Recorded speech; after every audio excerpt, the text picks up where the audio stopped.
बिस्मिल्लाहिर्रहमानिर्रहीम। अस्सलाम वालेकुम नाज़रीन, आप देख रहे हैं आवाज़। मैं हूँ बारिश एहतशाम अमीरुद्दीन। साबिक़ वज़ीर आज़म इमरान खान ने आज मीडिया से बात करते हुए कुछ बातें कही हैं मईशत के हवाले से। उन्होंने कहा है जी हमने 3.5 साल में पेट्रोल जो है वो 55 रुपये फ़ी लीटर महंगा किया था, डीज़ल 50 रुपये के करीब महंगा किया था, गैस जो है वो 45% महंगी की थी। लेकिन इस मौजूदा हुकूमत ने 2 महीने में 60 रुपये फ़ी लीटर पेट्रोल डीज़ल महंगा कर दिया। क्या कहा खान साहब ने? सुनिए। 55 रुपये हमने 3.5 साल में पेट्रोल महंगा किया और 50 रुपये डीजल महंगा किया। 45% गैस महंगी की, बिजली की कीमत इन्होंने 10 रुपये यूनिट महंगा कर दिया। जब से हम आए हैं इन्होंने एक शोर मचाया हुआ था महंगाई। जो इन्होंने 2 महीने में किया है आप जरा देख लें, 3.5 साल और 2 महीने। इसका मतलब कि महंगाई कॉज नहीं था, मकसद कुछ और था। मसले थे करप्शन के केसेस के, वो करप्शन केसेस खत्म करवाने थे इन्होंने। तो ये इमरान खान साहब कह रहे थे मौजूदा हुकूमत की मईशत के हवाले से कारकर्दगी के बारे में। लेकिन शेख रशीद साहब ने एक इंटरव्यू में हाल ही में बिल्कुल डिफरेंट एक कहानी सुनाई है। उन्होंने क्या कहा ये ज़रा सुनिए। यानी कि शेख रशीद साहब ये कह रहे हैं कि ये जो हुकूमत कहती है कि बारूदी सुरंगें बिछा गए हैं पिछली हुकूमत जाने से पहले हमारे लिए, एक तरह का ये कन्फेशन है जो शेख रशीद साहब कर रहे हैं कि इमरान खान ने कुछ तो था ना, एमी बिला वजह 10 रुपये फ़ी लीटर पेट्रोल की या डीजल की कीमत में कमी तो नहीं कर दी थी। मुझे 4 महीने पहले पता लग गया था, IB ने कह दिया था कि हमारी हुकूमत जारी है। तो ये सियासी फैसला था, 10 रुपये फ़ी लीटर पेट्रोल की कीमत में कमी जो है ये सियासी फैसला था, क्योंकि हम लोगों को पता लग गया था हम जाने वाले हैं। तो जाते जाते हम ऐसा फैसला करें जिससे सियासी तौर पर हम मकबूल होंगे। मईशत को इन द लॉन्ग रन अगर कोई नुकसान पहुंचता है, that was not the concern. ये शेख रशीद साहब कह रहे हैं। बहरहाल अब बजट के ऊपर अगर हम आए तो फैसल सब्जवारी ने क्या कहा है, सुने। बजट बहुत सख्तियाती अखराजात जो नेसेसरी हैं वो रखे जाएंगे। फोकस है रेवेन्यू कलेक्शन के ऊपर और टैक्सेशन के ऊपर। उसमें कुछ अग्रेसिव हमें इक़दाम करने होंगे।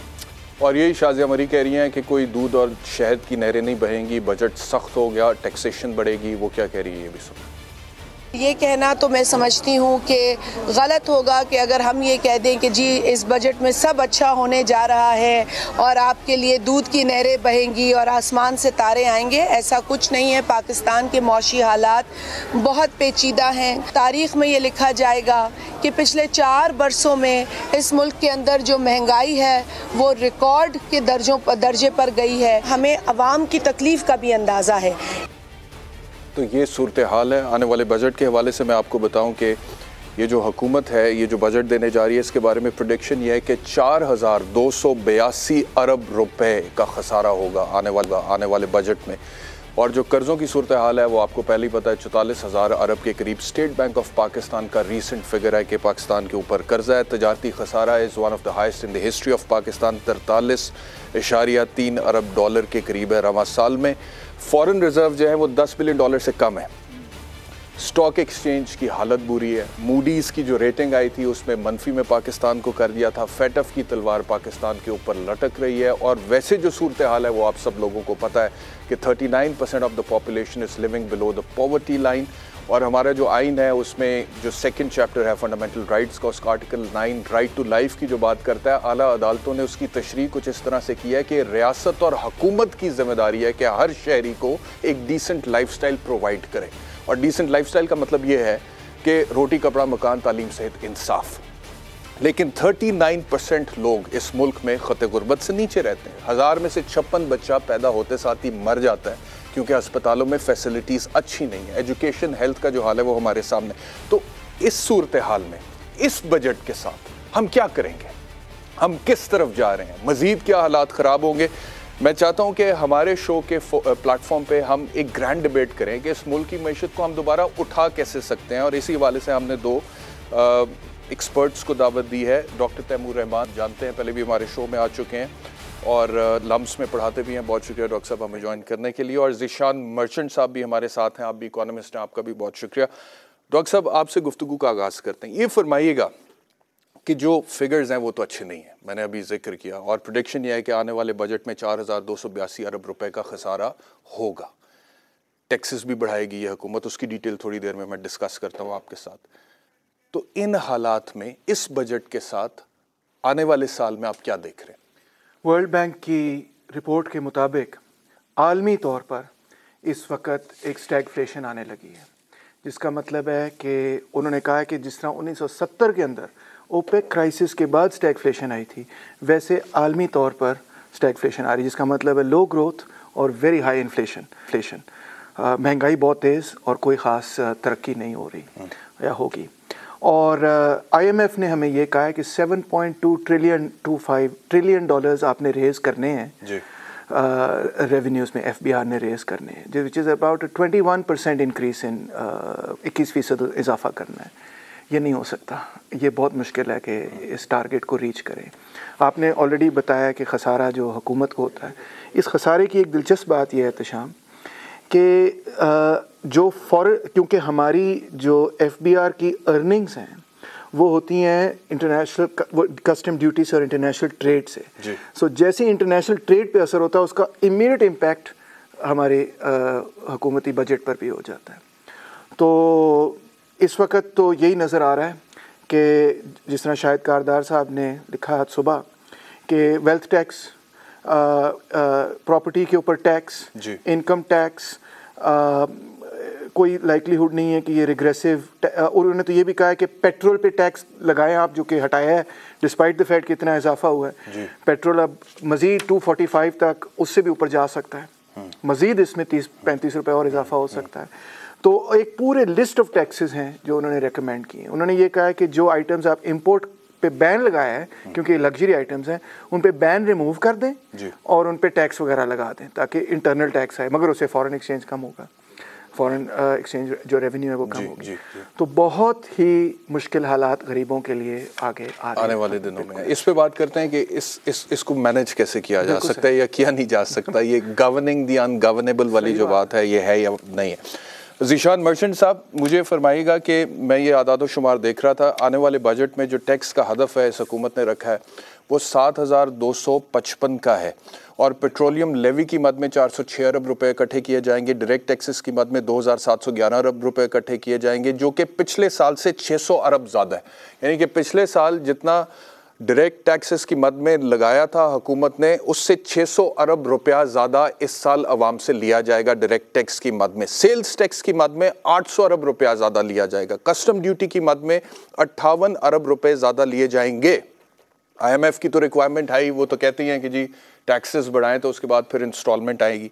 तो ये जो टैक्सेशन होगी, व्हाट इज़ द सोल्यूशन? मतलब कि एक तरफ हम कहते हैं कि 20-25 लाख लोग हैं 22 करोड़ की आबादी में जो टैक्स देते हैं, और दूसरी तरफ हम डायरेक्ट टैक्स से सेल्स टैक्स बढ़ाते हैं आम आदमी पे। अब सेल्स टैक्स की अगर हम बात करें, उस पर अगर टैक्स बढ़ेगा तो उसका मतलब ये है कि आटे पे, दाल पे, चावल पे, घी पे, कुकिंग ऑयल पे, टूथपेस्ट पे, इन चीज़ों पे टैक्स बढ़ेगा और आम आदमी की जेब से निकलेगा। तो आने वाले दिनों में अगर ये टैक्सेस बढ़ेंगे तो इसका मतलब है महंगाई भी बढ़ जाएगी। तो फिर इसका मतलब है कि हालात कोई अच्छे नहीं है अगले साल में। बिस्मिल्लाहिर्रहमानिर्रहीम। देखिए, मैं आपको 2-3 चीज़ें बता दूं कि जो अभी जो बात की कि 25% जो है अगले साल का टैक्स रेवेन्यू ग्रोथ है, तो इस वक्त की जो मई तक की कलेक्शन है FBR की, वो पिछले साल के मुकाबले में 28% ज़्यादा ग्रोथ है। तो अगर यही ग्रोथ इसी तरीके से चलती रही तो मेरे ख्याल से 25% का जो टारगेट है अगले साल का वो मीट हो जाता है। अब इसमें 2-3 कैरेक्टरिस्टिक्स हैं जिसको हमें मद्देनजर रखना बहुत ज़रूरी है। हमारा मेजर जो टैक्स कलेक्शन है, चाहे वो इनकम टैक्स हो या वो सेल्स टैक्स हो, वो कलेक्ट होता है इंपोर्ट स्टेज पे, क्योंकि इंपोर्ट स्टेज पे जो भी आप अशिया इंपोर्ट कर रहे हैं बाहर के ममालिक से, उस पे 17% प्लस 3% सेल्स टैक्स लगता है अगर कमर्शियल इंपोर्टर उसे इंपोर्ट कर रहा है, और अगर वो रॉ मटेरियल नहीं है तो उस पर 5.5% जो है वो इनकम टैक्स लग जाता है। तो ये 20 और 25% इनकम टैक्स और सेल्स टैक्स तो इंपोर्ट स्टेज पे लग जाता है। अब अगर डॉलर की प्राइस इसी तरीके से रही, स्टैग्नेंट नहीं रही और ये इसी तरीके से बढ़ती रही, तो जितना भी मुल्क में इंपोर्ट होगा उस पे जो भी उसकी पाकिस्तानी रुपए में वैल्यू होगी उस पे टैक्सेस कट जाएंगे। तो ये जो हदफ रखा जा रहा है अगले साल का, इसमें से मेजर कलेक्शन जो है ये इंपोर्ट स्टेज पे हो जाएगी। इसके साथ साथ पिछले 2 साल से जो गवर्नमेंट का फोकस था वो पॉइंट ऑफ सेल जो है वो सेल्स टैक्स के अंदर पॉइंट ऑफ सेल के यूनिट्स लगाने पे था। और मेजर कलेक्शन जो है वो इंपोर्ट्स पे जो टैक्स लगेगा उसमें हो जाएगी, लेकिन जो सेल्स टैक्स की मैं आपसे बात कर रहा हूँ 3,295 अरब रुपए उसकी मद में हुकूमत ने कहा है कि हम इकट्ठे करेंगे। ये पिछले साल की निस्बत 800 अरब रुपए ज्यादा है। ये तो अवाम की जेब से ही जाएगा ना ज़ीशान मर्चेंट साहब? देखिए, ये तो हर टैक्स जो है वो आवाम की जेब से ही जाता है, चाहे वो इनकम टैक्स हो या सेल्स टैक्स हो, क्योंकि कोई भी बिजनेसमैन जो है वो अपनी जेब से टैक्स नहीं देता, वो अपनी कॉस्ट का पार्ट बना लेता है उसको, और वो महंगाई की सूरत में और हायर सेल्स प्राइस की सूरत में मुझे और आपको पे करनी पड़ती है। तो ये कहना कि ये टैक्स गरीब आवाम बर्दाश्त करेगी, बिल्कुल सही है। आने वाले टाइम में जो बजट की जो बातें हो रही हैं और जो भी आपने 2-3 क्लिप्स दिखाए, उससे तो ये साबित होता है कि ये जो आएगा बजट, इसमें ना सिर्फ गरीब आदमी जो है वो सफेद पोश आदमी तो मेरे ख्याल से जिंदा नहीं रह सकेगा, क्योंकि इतनी महंगाई बढ़ जाने वाली है। और जब आप बात करते हैं कि एक्स्ट्रा रेवेन्यू कलेक्ट करना है हमें और ज्यादा रेवेन्यू और तेजी से कलेक्ट करना है, तो अगर ये टैक्स रेट्स बढ़ाएंगे तो ये तो ना सिर्फ महंगाई बढ़ जाएगी। देखिए, एक चीज हमें याद रखनी चाहिए कि पाकिस्तान जो है वो दुनिया की 10वीं बड़ी रिटेल मार्केट है, यानी हम कंज्यूमर बेस्ड मार्केट हैं, और हमने बहुत सारी आइटम्स पे जो है वो कुछ बैन भी लगाया है और कुछ हम बैन लगाने और शायद सोच भी रहे हैं। तो सवाल ये पैदा होता है, हम एक्सेस तो कोई भी चीज नहीं बना रहे, हम तो जो जरूरत की चीजें वो भी इंपोर्ट कर रहे हैं। तो अगर आप इस तरह से इंटरेस्ट रेट को बढ़ाते चले जाएंगे तो बिजनेसमैन कोई भी अपने कैपिटल से तो काम नहीं कर रहा होता, वो अपने कैपिटल प्लस बोरोड कैपिटल पे काम कर रहा होता है, बैंक से लोन लिया हुआ होता है। तो जितना आप इंटरेस्ट रेट बढ़ाते चले जाएंगे उतनी वो चीज महंगी होती चली जाएगी। तो मेरे ख्याल से जो गवर्नमेंट का अगले साल का जो हदफ है जीडीपी का, वो 5% पे जो उन्होंने वो स्लो डाउन करना चाह रहे हैं इकोनॉमी को, और वो इंटरेस्ट रेट बढ़ा के करना चाह रहे हैं, मेरे ख्याल से लेमैन टर्म्स में अगर मैं इसको सोचता हूं तो मेरे ख्याल से कहीं ना कहीं इसमें बुनियादी तौर पे कोई एक मिस्टेक है कि आप जितना इंटरेस्ट रेट बढ़ाएंगे आपकी इकोनॉमी स्लो डाउन नहीं होने वाली, आपकी इकोनॉमी स्लो डाउन नहीं होगी, क्योंकि आपको चीजें चाहिए, कंज्यूमर बेस्ड मार्केट है। जी बिल्कुल ठीक है। डॉक्टर तैमूर रहमान साहब ये बात कर रहे थे इंटरेस्ट रेट की, और वो तो बढ़ रहा है। हाँ जी, शरह सूद बढ़ी, और शरह सूद बढ़ती है तो फिर महंगाई भी होती है। ये जितने भी रेट्स हैं, inflation rate, growth rate, interest rate, dollar का रेट, ये सारे मतलब कि फिगर्स जो है बड़े अलार्मिंग हैं पाकिस्तान के लिए इस वक्त। और मैं ये देख रहा था ज़र मुबादला के ज़खायर के हवाले से, शबर जैदी साहब ने भी एक ट्वीट किया हुआ है कि हमारे ज़र मुबादला के ज़खायर जो है वो 10 अरब डॉलर से कम है, लेकिन हिंदुस्तान के 600 अरब डॉलर से ज़्यादा है। और अगर हम बाकी मुल्कों से कंपैरिजन ड्रॉ करें तो जापान 1322 अरब डॉलर पे है, चीन 3301 अरब डॉलर पे है, जर्मनी 277, यूके 231, बांग्लादेश 44 अरब डॉलर पे, और हम 10 अरब डॉलर से नीचे हैं। तो अब करें क्या? अब हल बताएं कि करें क्या, ये हुकूमत क्या करे, इस हुकूमत के बाद आने वाली हुकूमतें क्या करें? सबसे पहले तो एक छोटा सा पॉइंट जो मर्चेंट साहब ने कहा था जी, ये बात दुरुस्त है कि 28.7 से हमारी FBR की रिकवरी जो हुई है वो हुई है, दैट्स करेक्ट, और हमें अभी 21% चाहिए नेक्स्ट ईयर के अंदर, ये बात दुरुस्त है। मगर ये बात वो निगलेक्ट कर रहे हैं कि इसकी एक वजह थी, और वो ये थी कि कोविड के बाद जो इकोनॉमिक रिकवरी हुई उसमें इंपोर्ट्स के अंदर एक बोयंसी थी जिससे हम ये रेट रिकवर कर सकते थे। उसमें भी आपको पता है कि जो एक्चुअल रेट रिकवरी का था वो 35% था, जबकि इम्प्रूवमेंट 50% तक की थी। ये सब चीज़ें दादोशुमार शेयर हो चुकी हैं। अब वो 21% को हम हिट कर सकेंगे या नहीं, it seems unlikely. In fact unless के नए टैक्सेस ना लगाए जाएँ, जो आपने इसीलिए जिक्र किया है ना, तो हम उसको शायद इम्पोर्ट ड्यूटी से पूरा ना कर सकें, क्योंकि वो बोयंसी उस तरह से कायम शायद ना रहे। उसकी एक मेन वजह ये कि जैसे मैंने बताया, वर्ल्ड बैंक ने खुद कहा है कि अगला साल जो है यूक्रेन के अंदर कॉन्फ्लिक्ट की वजह से, ऑयल प्राइसेस में राइज की वजह से पूरी दुनिया के अंदर स्टैगफ्लेशन के चांसेस हैं, और बहुत हाई चांसेस हैं। और वो गलत नहीं कह रहे, बड़े सीनियर समझे हुए इकोनॉमिस्ट हैं। तो पहली तो ये बात हो गई। दूसरी ये बात कि इसके बारे में किया क्या जाए। ये कोई आसान मसला नहीं है, और मैं पहले ये कह दूं कि जो सोल्यूशन मैं प्रेजेंट कर रहा हूँ out of the box thinking है, और मेन स्ट्रीम इकोनॉमिस्ट उसको एक्सेप्ट भी नहीं करेंगे। मगर बात यह है कि पिछले 40 सालों से हम एक सर्टन मॉडल ऑफ डेवलपमेंट के साथ चल रहे हैं। वो ये है कि फ्री मार्केट को तरजीह दी जाए, फ्री मार्केट को तरजीह दी जाए। जहाँ पे इंसेंटिव देंगे, सरमाया वहाँ पे आ जाएगा और वहाँ पे इन्वेस्टमेंट करेगा। और उसका नतीजा है कि आज हम इस नेच पे खड़े में कि हमारे पास ना फॉरेन एक्सचेंज रिजर्व्स हैं, ना हमारे पास कोई ग्रोथ पैटर्न है, ना हमारे पास इकोनॉमिक सेल्फ सफिशिएंसी है। बिल्कुल हम फंसे पड़े हैं बुरी तरह से। ऐसा ही है। तो क्या करें? तो करना यही है कि इस फ्री मार्केट मॉडल से निकलकर आपने स्टेट लेड ग्रोथ की तरफ आना है। यही मेन सोल्यूशन है और ये स्लोली आपको करना पड़ेगा और तरीके से करना पड़ेगा। मगर मेरे हिसाब में ये जो पूरा शिफ्ट हुआ केन्जियन इकोनॉमिक्स से नियो क्लासिकल इकोनॉमिक्स की तरफ, उसका रिजल्ट अब आप 40 साल बाद देख रहे हैं कि पूरी थर्ड वर्ल्ड के अंदर यही है। इससे बाहर निकले और स्टेट लेड ग्रोथ और पैटर्न की तरफ आए। जब आप कहते हैं स्टेट लेड ग्रोथ, तो उससे आपका मतलब क्या है कि जितने भी कारखाने हैं उसके ऊपर स्टेट जो है वो चलाए उनको, कारखानों को, इंडस्ट्री को? नहीं, ज़रूरी नहीं कि हर कारखाने को स्टेट टेक ओवर करे, मगर जो commanding Heights of the economy जिसको हम कहते हैं वो स्टेट लेड होनी चाहिए। मिसाल तौर पे पावर, ठीक है, सबसे बड़ा है 65% एहतशाम आप जानते होंगे हमारी पावर जनरेट होती है फ्यूल से, फॉसिल फ्यूल से। 65%। ये पाकिस्तान है जहाँ 5 दरिया हैं, हाइड्रो पावर से नहीं जनरेट होती। सूखे पड़े हैं, वाटर क्राइसिस, हमने उसको मैनेज ही नहीं किया। हिंदुस्तान को आज तक हम बैनुल अक़वामी अदालत में ले जाके चैलेंज नहीं कर सके, हमारा पानी पी जाता है हिंदुस्तान। सही बात है, ना हमने हाइड्रो पावर को मैनेज किया सही, ना हमने उसको चैनल किया, ना हमने पानी को मैनेज किया, ना उससे हाइड्रो पावर निकाली है, ना हमने बाकी जो विंड पावर वगैरह कोई भी चीज़ नहीं इस्तेमाल की।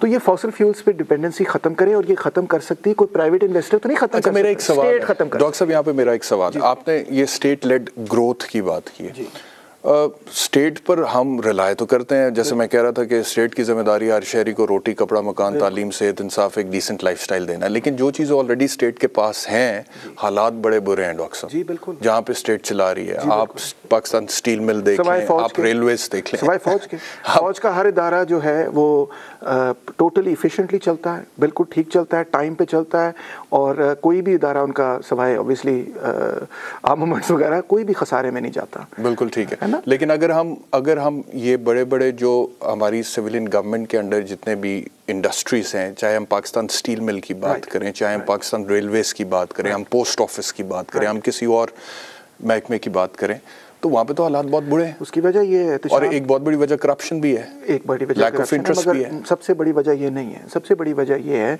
कि पिछले 40 सालों के अंदर हमने पब्लिक सेक्टर के अंदर कोई खातिर ख्वाह इन्वेस्टमेंट नहीं की। आपका जो इंफ्रास्ट्रक्चर है, जो पॉपुलेशन है, वो 7 गुना एक्सपैंड हो चुकी है लेट से, ठीक है, इन द लास्ट 40 ईयर्स। मगर क्या आपका पब्लिक इंफ्रास्ट्रक्चर में 7 गुना इन्वेस्टमेंट हुई है? नहीं। वही रेलवे लाइंस हैं जो 60 से चल रही हैं, अब जाके चीनी कह रहे हैं कि चलो हम इसको अपडेट कर देते हैं। सो यू सी, और ये यूरोप के मुकाबले में पॉपुलेशन ग्रोथ बहुत ज़्यादा है। हाँ एग्जैक्टली। उधर मुझे याद है 15 साल पहले जितनी थी अभी तकरीबन उतनी है। एग्जैक्टली। हमारी पॉपुलेशन की स्पीड बहुत ज़्यादा है। एग्जैक्ट। हर पॉलिटिशियन, इवन इकोनॉमिस्ट ये कहते हैं कि चीन का बड़ा ज़बरदस्त मॉडल है, मगर चाइना के अंदर रेलवे की ग्रोथ आपने देखी कितनी तेज़ है, सब स्टेट लेड है। It is the fastest growth in anywhere in the world.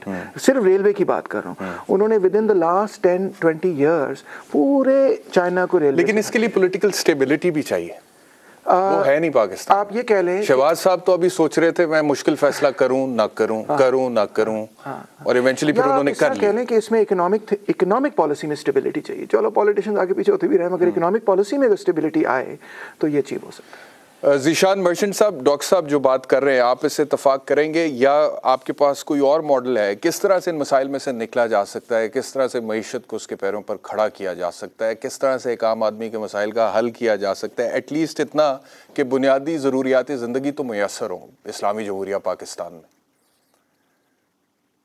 मैं बुनियादी तौर पे तो ये समझता हूँ कि इस वक्त जो आपने थोड़ी देर पहले बात की कि 20-22 लाख लोग टैक्स देते हैं, तो मैं यहाँ पे सिर्फ एक एडिशन कर दूं, क्योंकि मैं टैक्सेशन के शोबे से बहुत अरसे से मुंसलिक हूँ, तो आपको ये बता दूं कि 1000 कंपनियां पाकिस्तान में जो हैं वो पाकिस्तान के 85% टैक्स देती हैं, और बाकी जो 29,99,000 लोग हैं वो पाकिस्तान का 15% टैक्स देते हैं। तो इसमें आपको करना ये है कि एक तो सबसे पहले जो हम हर साल गवर्नमेंट को तजवीज़ करते हैं कि हमारा टैक्स रेट जो है वो रीजन में बहुत ज़्यादा है, तो आपको उस टैक्स रेट को नीचे करना पड़ेगा। इस वक्त आप मुझसे अगर ये कहें कि मैं 100 रुपए कमाता हूं तो उसमें से 30 रुपए गवर्नमेंट को दे दूं, तो मैं नहीं दूंगा, क्योंकि मेरे ऑब्वियसली इन्फ्लेशन, मेरी कॉस्ट बहुत ज्यादा है। तो जितना आप हायर टैक्स रेट रखेंगे उतनी चोरी बढ़ जाएगी, जितना लोअर टैक्स रेट रखेंगे उतनी चोरी कम होगी और उतना टैक्स कलेक्शन ज्यादा होगा, क्योंकि हर आदमी के लिए फिर वो अफोर्डेबल हो जाएगा और ज्यादा से ज्यादा फिर वो अपनी इनकम्स को प्रॉपरली और ट्रूली शो करेंगे। तो एक तो तरीका ये है कि आपको जो है इस तरह सोचना बहुत जरूरी है। टैक्स रिफॉर्म में हम हर साल बात करते हैं कि टैक्स रिफॉर्म्स की जरूरत है, टैक्स के महकमे में और दूसरे महकमात जो भी हैं आपके, उसमें करप्शन बहुत है, लेकिन इसमें प्रैक्टिकली कोई काम नहीं हो रहा। प्लस आपको आपकी एक्सपोर्ट है उसे बढ़ाने की बहुत ज्यादा जरूरत है, चूंकि आपकी सारा इन्हिसार टेक्सटाइल पे रहा और हमने बहुत सारे दूसरे ऐसे सेक्टर्स हैं जिसको तवज्जो नहीं दी। अब आप देख लीजिए कि आपकी आईटी की एक्सपोर्ट 2.5 बिलियन डॉलर्स की इस साल मार्च अप्रैल के महीने में क्रॉस कर चुकी है, जो कि पिछले 2 साल पहले 1 बिलियन डॉलर भी नहीं थी। आप अगर इसका कंपैरिजन करें कि पोटेंशियल पाकिस्तान का कितना है, तो जो इमरान खान साहब की हुकूमत में फाइनेंस मिनिस्टर तो उन्होंने कहा कि जी 50 बिलियन डॉलर्स का हमारा सिर्फ आईटी एक्सपोर्ट का पोटेंशियल है। आईटी एक्सपोर्ट के लिए आपको क्या चीज चाहिए? हाई स्पीड इंटरनेट चाहिए, एक अच्छा सा कंप्यूटर चाहिए। सवाल तो ये ना कि अगर 50 अरब डॉलर का पोटेंशियल है तो वो यूटिलाइज क्यों नहीं किया हुकूमत ने? हमारा जो फोकस है ना वो डिफरेंट जगह पे है। डेफिनेटली हमें ट्रेन करना है लोगों को। ऑनलाइन मार्केट प्लेस का जो कॉन्सेप्ट है, it is taking the world by the storm. आज से कोविड आने से पहले आप ऑनलाइन मार्केट प्लेसेस का तस्वुर बहुत ज्यादा नहीं था। ऑनलाइन फूड ऑर्डरिंग की एग्जांपल ले लीजिए, ये जो फूड की ऑर्डरिंग जो ऑनलाइन पोर्टल्स हैं, ये एक्सपोनेंशियली इन्होंने ग्रोथ दिखाई है पिछले 2 सालों में। तो इसका मतलब है कि पोटेंशियल तो बहुत ज्यादा है, उसको एक्सप्लोर करने की जरूरत है। अगर ये 3 बिलियन डॉलर से आईटी की एक्सपोर्ट इस साल क्रॉस कर जाती है तो ये पाकिस्तान की सेकंड हाईएस्ट एक्सपोर्ट होगी आफ्टर टेक्सटाइल, क्योंकि हमारी चावल की एक्सपोर्ट जो है वो नंबर 2 एक्सपोर्ट ट्रीट होती है जो हम टेक्सटाइल की बात करते हैं। तो हमें फोकस ये करना है कि सस्ती एक्सपोर्ट जिसमें रॉ मटेरियल बाहर से इंपोर्ट नहीं करना पड़ता। आपने जो बात की डॉक्टर साहब ने, कि डॉक्टर साहब ये कह रहे थे कि हमारा इस साल ट्रेजेक्टरी इतना टैक्स की नहीं हो सकती, तो हमारा जो टोटल इंपोर्ट का बिल है उसमें 50% से ज्यादा ऑयल का इंपोर्ट है, जो फ्यूल ऑयल है, और उसके बाद जो है खाने का तेल है।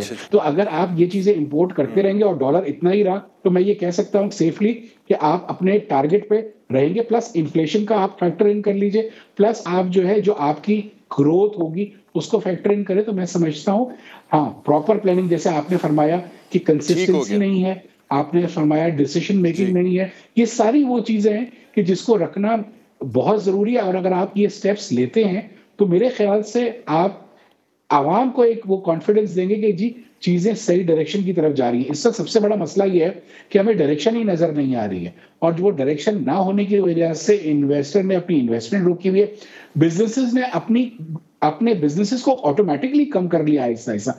वरना पिछले साल जो 900 बिलियन डॉलर के प्रॉफिट्स थे, वो इस साल मार्च में 950 बिलियन डॉलर के प्रॉफिट्स कंपनीज दिखा चुकी थी, क्वार्टरली जो रिपोर्ट्स आती हैं उसमें। तो इसका मतलब है कि बॉयंसी तो है, लेकिन इस वक्त डायरेक्शन नहीं है, ब्रेक का वक्त हो गया, डिसीजन नहीं ले रही है। ज़ीशान मर्शद साहब, शुक्रिया। डॉक्टर तैमूर रहमान साहब, आपका बहुत शुक्रिया। और आने वाले दिनों में हम आपसे इस हवाले से गाइडेंस लेते रहेंगे कि इकॉनमी पे किस तरह से क्या चीज़ें करके जो है संभाला दिया जा सकता है। बहुत शुक्रिया हमें ज्वाइन करने के लिए। एक ब्रेक लेते हैं, ब्रेक के बाद अगली स्टोरी पर बात करते हैं।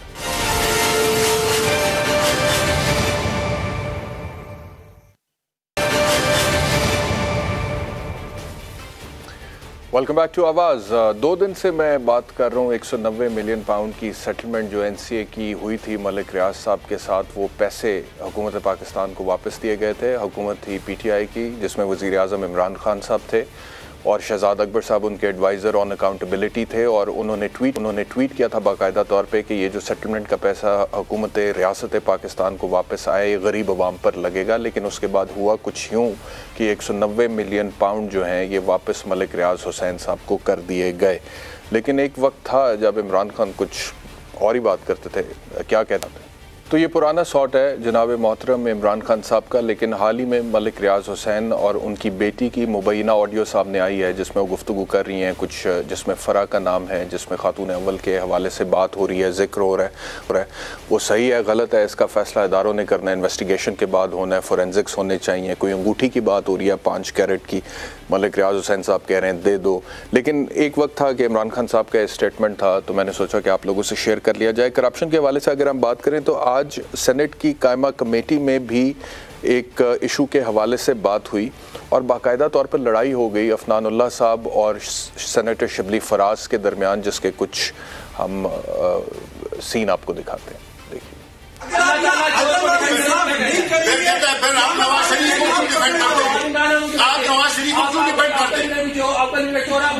आप हमारा आप कह नहीं सकते या हम कहना देखें हम अदम एतमाद के साथ करते हैं। जो मैं बाहर आपको वो भी नहीं निकाल सकता। आप कौन होते निकालने वाले? आप जो है गलत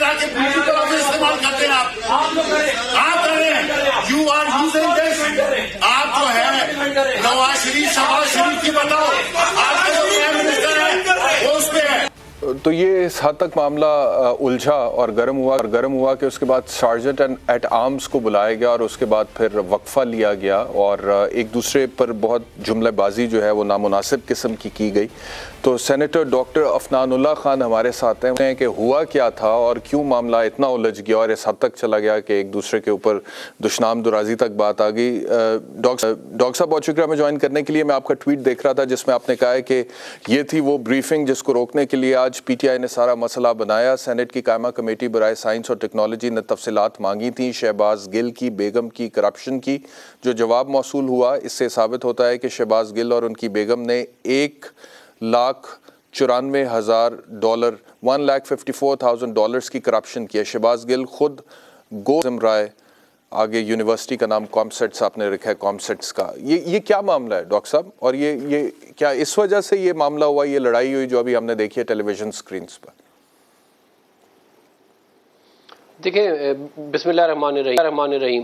देखें, हुआ ये था कि हमारे पास ये केस आया था अज़ा असद रसूल, मिस अज़ा असद रसूल जो कि बेगम हैं शहबाज गिल साहिबा की, और उसके अंदर बेसिकली जो केस था वो ये था कि 2011 में इन्होंने स्कॉलरशिप ली कॉमसेट से। आपको पता है हमारी यूनिवर्सिटीज़ जो हैं वो स्कॉलरशिप देती हैं स्टूडेंट्स को कि वो बाहर जाएं, जाके पीएचडी कंप्लीट करें, और फिर वो बॉन्ड होता है जिसके तहत वो वापस आके फिर पाकिस्तान में पढ़ाती हैं।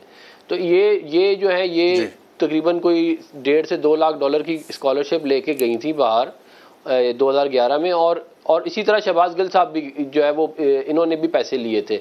लेकिन शहबाज गिल साहब का केस थोड़ा डिफरेंट है, इनका थोड़ा सा डिफरेंट है। तो ये जब गई तो इन्होंने बाहर जाके जो है वो यूनिवर्सिटी ने दी थी या एचईसी ने दी थी?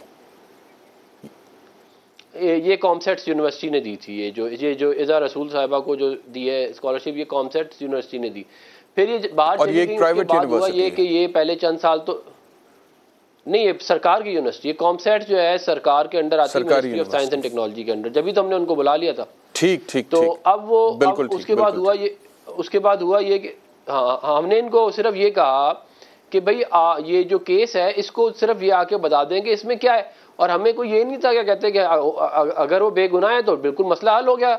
तो हमने केस बेसिकली बुनियादी तौर पर बड़ा सिंपल है। डॉक्टरेट कंप्लीट होती है 5 साल के अंदर। 2011 की स्कॉलरशिप को 2016 में कंप्लीट कर लेना चाहिए था, अभी 2022 आ गए हैं। ना उन्होंने डॉक्टरेट की है, ना वो वापस आई हैं, और जो उनके गारंटोर थे वो भी अपने मुंह छुपाते हुए फिर रहे हैं। एक इस्लामाबाद के एक लॉयर हैं जिनको उन्होंने अपना गारंटोर बनाया था। तो बल्कि तो ये मामला था बुनियादी तौर के ऊपर। उसके ऊपर हमने इनसे सारी डॉक्यूमेंटेशन मांगी। यूनिवर्सिटी ने आप जाके डॉक्यूमेंट देख लें, उसमें क्लियरली ये जो मैं बात कर रहा हूँ ये लिखी हुई है। अब मसला सिर्फ ये था कि जब ये वाली बात बाहर खुलती तो जाहिर है इमरान खान साहब की जो करप्शन का जो इतना बयानिया है वो धड़म से पहले भी नीचे गिर रहा है, वो और मजीद गिरता कि जो इनका चीफ ऑफ स्टाफ है वो उसकी बेगम जो है करप्शन में इन्वॉल्व है। और मुझे कॉमसेट्स के स्टाफ ने बताया कि ये शहबाज गिल फ़ोन कर करके उन्हें बोलता था कि इस केस को दबाओ, इसको ख़त्म करो। रोज़ाना कॉलें करता था उनको कि ये जो मेरी बेगम का केस है इसको आगे नहीं बढ़ने देना चाहिए, क्योंकि ज़रा इनकी हुकूमत थी 2018 के बाद तो कोई इसको उठा भी नहीं सका। तो अब जब इनकी हुकूमत ख़त्म हुई तो मैंने इसको क्या कहते हैं बेसिकली टेकअप किया। तो ये जो 3 जो इनके सेनेटर्स हैं इन्होंने उसको पूरी दिलो जान से डिफेंड किया, और मुझे बड़ा अफसोस हुआ। चले शिबली फराज साहब का मुझे इतना अफसोस नहीं था, वो कर सकते थे, लेकिन जो बाकी 2 सेनेटर्स थे वो भी इसी तरह कहते हैं जैसे बिल्कुल तैयारी करके आए हुए थे।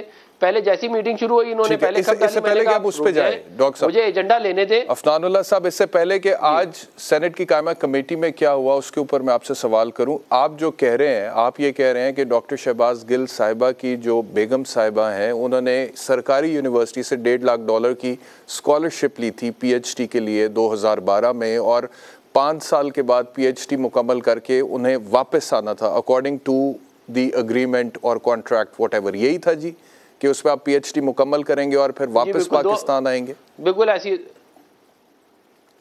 2011 में शुरू हुई, लेकिन आप ये कह रहे हैं कि 2012 में $1.5 लाख की स्कॉलरशिप दी, 2012 में $1.5 लाख की स्कॉलरशिप दी, वो गई और उसके बाद ना उन्होंने पीएचडी मुकम्मल किया, ना वो वापस आई, और वो पैसा जो है वो उन्होंने इस्तेमाल कर लिया। ये आप इल्जाम लगा रहे हैं?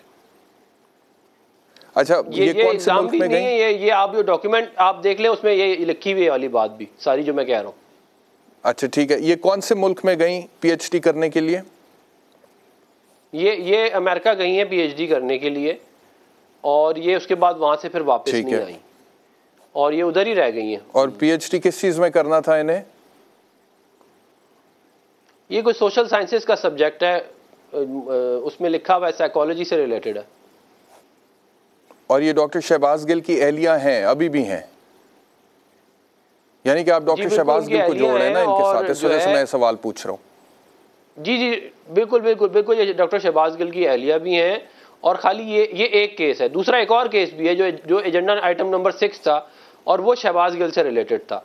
और वो ये था कि शहबाज गिल जो है वो कॉमसेट्स यूनिवर्सिटी का एक तो नादहिंदा है, उसने एक सर्टन अमाउंट है जो वापस करनी है, एक बात। दूसरी बात ये है कि ये यूनिवर्सिटी ने ये कहा था कि ये छोड़ के चला गया था 2011 में यूनिवर्सिटी को, लेकिन इसका एक END का केस हुआ है 2015 में। यानी कि अगर एक एम्प्लॉई आप एम्प्लॉय हैं ही नहीं तो फिर आपका कोई केस नहीं हो सकता ना। मतलब अगर आप 2011 में आपकी एम्प्लॉयमेंट खत्म हो गई तो 2015-16 में आपका कोई केस तो नहीं चल सकता ना कि आपको मजीद जो है वो बेनिफिट्स दिए जाएं। तो इसके अंदर ये जो केस है, ये भी इसके ऊपर भी बात होनी थी कि जी ये कैसे हो गया कि एक एम्प्लॉई जो 2011 में छोड़ के चला गया था, उसके 2015-16 में उसके बेनिफिट्स वगैरह पे पूरी की पूरी एक वही बोर्ड में पूरी की पूरी फाइल गई, फिर इसको भी दबा लिया गया क्योंकि उधर अच्छा डॉक्टर साहब ये बताइएगा, सारा मामला जो है वो दबा दिया PTI की। तो ये हमने दूसरा उठाना था। डॉक्टर साहब ये बताइएगा, आपने थोड़ी देर पहले इस प्रोग्राम में गुफ्तगू करते हुए ये कहा है, आपने कहा थोड़ी देर पहले कि शहबाज गिल साहब जब हुकूमत थी पाकिस्तान तहरीक इंसाफ की तो कॉमसेट्स की मैनेजमेंट को फ़ोन करके कहते रहे कि इस केस को दबा दो। इसके कोई सबूत शवाहिद हैं आपके पास या ये ऐसी इल्ज़ाम है?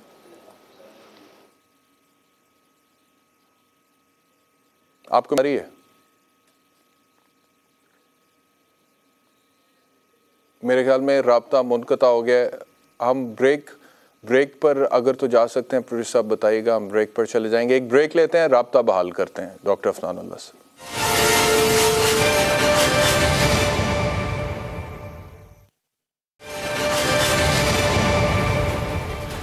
वेलकम बैक टू आवाज़। सेनेटर अफनानुल्लाह हमारे साथ हैं। सेनेटर साहब, थोड़ी देर पहले आपने ये कहा कि जब डॉक्टर शहबाज गिल साहब की पार्टी हुकूमत में थी तो उस टाइम पर वो कॉमसेट्स यूनिवर्सिटी को कॉल कर ये कहते रहे कि इस मामले को दबा दिया जाए। इस बात के कोई सबूत, कोई शवाहिद, कोई गवाह आपके पास हैं या ये ऐसी एक इल्ज़ाम है? देखिए बात ये है कि अगर केस में कुछ नहीं है तो फिर जो है उसको सुन लेते, और वो अगर पॉलिटिकल विक्टिमाइजेशन होती तो आज आप मुझे बिठा के कह रहे होते कि ये जो मैंने मामला उठाया क्यों उठाया। ये दूध का दूध और पानी का पानी हो जाता ना। अगर उस वक्त वो एजेंडा आइटम के ऊपर बातचीत करने देते तो वो जो मैंने डॉक्यूमेंट लगाया है आप भी देख लें, उसके अंदर बहुत क्लियरली लिखा है कि वो PhD करने गई, वो पैसे लेके गई, वो उन्होंने PhD भी कंप्लीट नहीं की और वापस भी नहीं आई। और इस तरह के केस के अंदर जो गारंटर होता है वो फिर पेमेंट करता है। तो ये जो है ये बड़ा simple open and shut case था। ये इसलिए इन्होंने उस केस को बात ही नहीं होने दी क्योंकि इन्हें पता था कि अगर इस पर बात होगी तो ये बात बड़ा क्लियरली सामने आ जाएगी।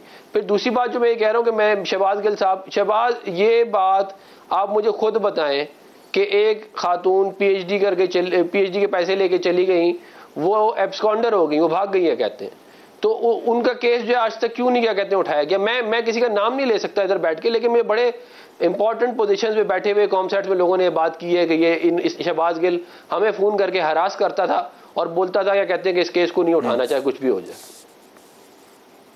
अब ये मुझे बताया ना, ये पॉलिटिकल जी ये जो है ये ज्यादती है ना, मतलब कि आप जो है अपनी पावर को यूज कर रहे हैं इस तरह के काम करने के लिए। अच्छा ठीक है, चलें। अच्छा, ये सेनेटर फौजिया अरशद ने कहा है, उन्होंने ये मेरे सामने कुछ जुमले उनके, उन्होंने आपको बोला कि आपको तो कमरे से बाहर निकाल देना चाहिए, आप कमेटी चेयरमैन बनने के लायक नहीं है। और शिबली फराज साहब ने कहा कि घटिया इंसान कमेटी चेयरमैन बन गया है। तो इस हद तक नौबत सिर्फ इसलिए आ गई क्योंकि आप ये केस डिस्कस करना चाहते थे, और वो क्या कह रहे थे? वो कह रहे थे आप टेकअप ही ना करें, या कोई मौक़िफ़ उसके हवाले से दे रहे थे? हाँ जी, इन्होंने बेसिकली कहा कि ये एजेंडा आइटम आप टेकअप नहीं कर सकते क्योंकि ये पॉलिटिकल विक्टिमाइजेशन है, और ये जो है ये इस 1947 से जितने लोगों ने ये काम किया पहले उनको पकड़े, फिर शहबाज गिल की बेगम को पकड़े। और उन्होंने कहा साथ साथ वो ये बार बार कह रहे थे कि पहले उसको पकड़े, पहले उसको पकड़े, पहले जो HEC वाले उनको पकड़े, फिर इनको पकड़े आगे। तो मैं उनको ये कह रहा था कि भाई बात ये है कि पब्लिक ऑफिस होल्डर, आप खुद बोलते थे पब्लिक ऑफिस होल्डर का जो है वो ज्यादा जिम्मेदारी है। बाकियों की भी है, मैं ये नहीं कह रहा, लेकिन पब्लिक ऑफिस होल्डर की भी है, और हमने बाकियों की भी डिटेल मंगवाई हुई थी। अगर ये उस एजेंडा आइटम पे बात होने देते तो बाकियों की भी डिटेल निकलती। जो ना दहंदा है कॉमसेट्स के, उन सबके नाम हमने मंगवाए हुए थे, वो लिस्ट में थे। लेकिन इन्होंने उधर इतनी ज्यादा जो है वो कहते हैं ये एजेंडा आइटम पे बात भी नहीं होगी। मैंने कहा आप इनसे ब्रीफ सुन ले, इन्होंने कहा नहीं एजेंडा आइटम पे बात ही नहीं होगी। तो फिर जो है ज़ाहिर है जब इन्होंने बाकायदा जो है वहाँ पे आप समझ लें कि बदमाशी की है कि जी हम ये होने नहीं देंगे।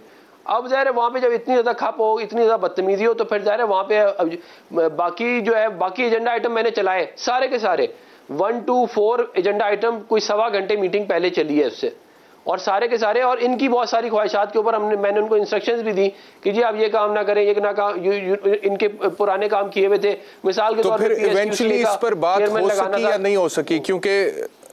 क्योंकि मेरे में ये बात आई है कि इस हद तक सिचुएशन बिगड़ गई थी कि सार्जेंट एट आर्म्स आ गया, फिर वक्फा ले लिया गया। वक्फे के बाद क्या दोबारा बात हो सकी, नहीं हो सकी, और क्या आइंदा बात होगी, नहीं होगी? क्योंकि मेरे ख्याल में इतना बड़ा कोई मामला नहीं है डॉक्टर शहबाज, अगर वाकई में ये बात है जिस तरह के आप बता रहे हैं। तो डॉक्टर शहबाज गिल साहब साहिब हैसियत आदमी है, आप कह रहे हैं कि वो गारंटोर की जिम्मेदारी होती है पैसे वापस करना, तो मेरा नहीं ख्याल इतना बड़ा उनके लिए कोई मसला होगा। वो अपने ऊपर क्यों करप्शन का कोई दाग लगवाएंगे? $1.5 लाख के पीछे वो special assistant to prime minister रह चुके हैं, वो $1.5 लाख दे देंगे अगर कोई वाकई में बात दुरुस्त है जो आप कह रहे हैं। तो क्या ये दोबारा उठाया जाएगा इशू कमेटी में? देखिए मैंने जो है जब ये इन्होंने बहुत ज़्यादा शोर मचाया और बहुत ज़्यादा बदतमीजी हुई तो मैंने मीटिंग एडजर्न करी। फिर हम जो है वो सार्जेंट एट आर्म्स भी आ गए थे, तो मैं चला गया वहाँ से उठ के। तो मुझे फिर चेयरमैन सेनेट ने एडवाइस किया साजिद सरानी साहब ने कि ये मामले को अभी ठंडा कर लेते, फिर तुम अगले उसमें फिर इसको देख लेते हैं। तो ज़रा वो जो है फिर मैं वापस आके मैंने मीटिंग को जो है वो डेफर किया और एजेंडे को भी डेफर कर दिया नेक्स्ट मीटिंग के लिए। तो नेक्स्ट मीटिंग में जो चेयरमैन है इस कमेटी के, वो उनकी वालदा की तबीयत ठीक नहीं थी, शफीक तरीन साहब की, तो वो उम्मीद है कि वो होंगे। अच्छा। तो वो जो है इसको एजेंडे को हम दोबारा से उसके ऊपर लेंगे। अगर ये इन्होंने दोबारा इस तरह किया तो मैं इधर टीवी पे बैठ के वादी तौर पे कह रहा हूँ कि मैं फिर ये FIA में ले जाऊंगा इस केस को, और फिर FIA इसको फिर देखेगी। वैसे नॉर्मली होता क्या है इस तरह के केसेस, जिस तरह के शिबली फराज साहब कह रहे हैं कि सियासी बुनियादों पर आप इस केस को पहले टेकअप कर रहे हैं, तो और कोई केसेस उन्होंने बताया आपको या आपके इल्म में है कि इस तरह के और केसेस भी मौजूद हैं? और आम तौर पे उसमें क्या लाएअमल है जो कि गवर्नमेंट यूनिवर्सिटी या गवर्नमेंट एडॉप्ट करती है जब इस तरह का कोई मामला होता है? देखिए इसमें नॉर्मली तौर पर ये होता है कि जो गारंटोर होता है वो फिर पैसे दे देता है कि जी देखिए मैं यहाँ, वो पैसे देता है। वो नॉर्मली बाप होता है, चाचा होता है, ताया होता है, वो फिर पैसे देता है। और ना दे तो फिर वो देखिए as per the law she is an absconder, वो एब्सकॉन्डर है।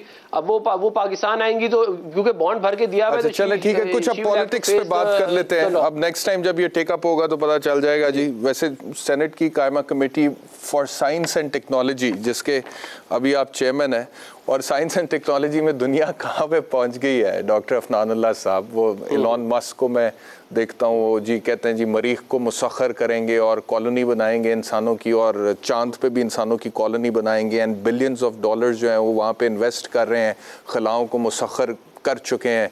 और साइंस एंड टेक्नोलॉजी में हमारी कायमा कमेटी जो है वहाँ पे डॉक्टर शहबाज गिल साहब की अहलिया के हवाले से $1.5 लाख का ये फड्डा, जिसके ऊपर सेनेटर्स की आपस में इस तरह से लड़ाई हुई है, जो कि आज सारा दिन पूरी कौम ने देखी है, अफसोसनाक है। लेकिन बहरहाल अगर ये बात दुरुस्त है जो आप कह रहे हैं तो मैं आपको इस बात की दाद देता हूँ कि ठीक है, आपका हक बनता है कि आप किसी भी इशू को टेकअप कर सकते हैं और उसके हवाले से सवाल पूछ सकते हैं और उसके ऊपर तहकीक होनी चाहिए, because nobody is above the law.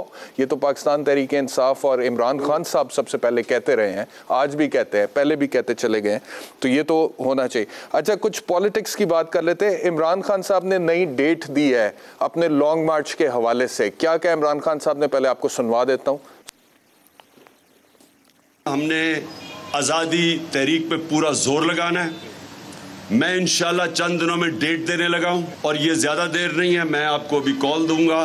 बहुत बड़ा इस मुल्क की तारीख का इंशाल्लाह सबसे बड़ा हम एक एहतजाजी प्रोटेस्ट करेंगे, इसकी तैयारी रखें। तो अब दोबारा वो कहते हैं कि सुप्रीम कोर्ट, इस चीज़ पे तो आप उनको अप्रिशिएट करेंगे डॉक्टर साहब के, अब वो सुप्रीम कोर्ट की बात करते हैं। वो कहते हैं सुप्रीम कोर्ट हमें इजाज़त देगी तो हम लॉन्ग मार्च करेंगे और डेट अनाउंस करेंगे। तो सुप्रीम कोर्ट प्रोटेक्शन देगी अब इस चीज़ पर? पहले तो सिचुएशन काफ़ी ख़राब थी ना, पहले तो वो कह रहे थे आएंगे, और शेख रशीद साहब ने तो, जैसे आज शेख रशीद साहब ने इमरान खान साहब के बयानिए को एक इर्रेपरेबल डैमेज किया है, जिस तरह उन्होंने कहा है जी कि हमें तो पहले ही पता लग गया था हुकूमत जाने वाली है, तो इसलिए हमने बारूदी सुरंगें एवं तो नहीं बिछाई थी 10 रुपए फी लीटर पेट्रोल की कीमत कम करके। इसी तरह शेख रशीद साहब कहते रहे थे खूनी मार्च होगा, सिविल वॉर होगी, खाना जंगी होगी। तो लेकिन अब खान साहब काफ़ी मुनासिब बात कर रहे हैं, तो इसको तो अप्रिशिएट करें अफनानुल्लाह साहब।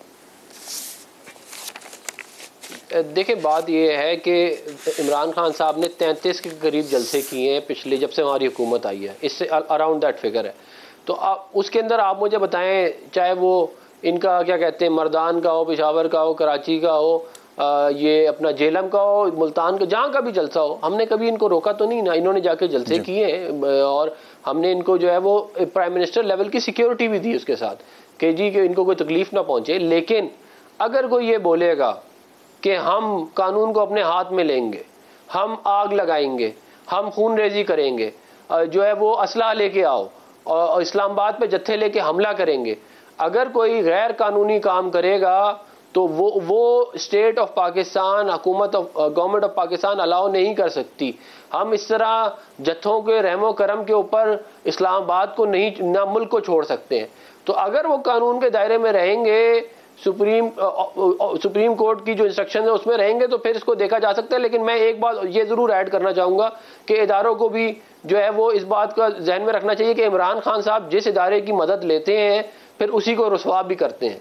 तो ये सियासी मामलात हैं, इनको सियासी तौर पे हल होना चाहिए, इनके अंदर ना किसी इदारे को पढ़ना चाहिए, और अगर वो पढ़ेंगे तो जो इमरान खान साहब की चलें जी, अब सियासी मामलात आने वाले दिनों में देखते हैं किस तरह से हल होते हैं। फिलहाल तो लग रहा है कि आप लोग अब यहाँ पर हैं हुकूमत में और चैलेंजेस बहुत बड़े हैं, और उन चैलेंजेस को अब फेस करें, उसको सॉर्ट आउट करें, क्योंकि आपसे सवाल होगा, आवाम पूछेगी, अब हुकूमत आपके पास है, महंगाई, लोड शेडिंग, इन चीज़ों का क्या करना है। बहुत शुक्रिया अब्दुल्ला साहब हमें ज्वाइन करने के लिए, आपका बहुत शुक्रिया प्रोग्राम देखने के लिए। कल इंशाल्लाह दोबारा मुलाकात होगी, अपना ख्याल रखिए, अल्लाह हाफ़िज़।